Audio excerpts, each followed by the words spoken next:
Cricket లో ఒక బంతికి ఎన్ని రన్స్ కొడతారు? మామూలుగా అయితే ఓ సిక్సర్ కొడతారు. అది నో బాల్ అయితే ఫ్రీ హిట్ తో కలిసి 2 సిక్స్లు బాదితే 13. కానీ ప్రపంచ స్థాయి క్రికెట్ లో ఆడే T20 లీగ్ లో ఓ బౌలర్ ఏకంగా 22 పరుగులు ఇచ్చాడు.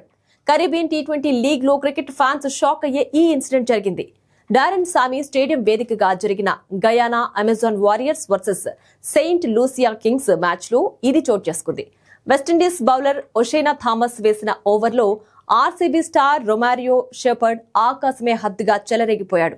ఒక్క బంతికే 22 పరుగులిచ్చిన థామస్ ఆ ఓవర్లో మొత్తం 33 పరుగులు సమర్పించుకున్నాడు. వరుసగా 3 నోబాల్స్ వేసి ఫ్యాన్స్ కి పిచ్చెక్కించాడు. ఈ మ్యాచ్ 15వ ఓవర్లో థామస్ మొదటి 2 బంతుల్లో కేవలం 4 పరుగులే ఇచ్చాడు. కానీ ఆ తర్వాత 4 బంతుల్లో 29 పరుగులు సమర్పించుకున్నాడు. అందులో కేవలం ఒక్క బంతికి 22 పరుగులు రావడం విశేషం. 15వ ఓవర్ 3వ బంతిని నో బాల్ గా వేసిన థామస్ ఆ బంతికి ఎలాంటి పరుగులు ఇవ్వలేదు.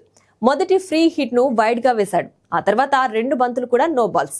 దాంతో షెపర్డ్ రెండింటిని సిక్సర్లుగా బౌండరీ దాటించాడు.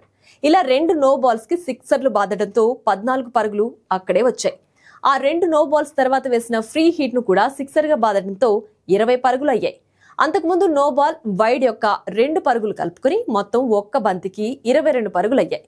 అయితే థామస్ కి ఇదేమీ మొదటిసారి కాదు. బంగ్లాదేశ్ ప్రీమియర్ లీగ్ 2024లో కూడా ఇలానే ఏకంగా 6 బంతులు ఎక్స్ట్రాగా వేసి కేవలం ఒకే ఒక్క లీగల్ డెలివరీకి 15 పరుగులు ఇచ్చాడు.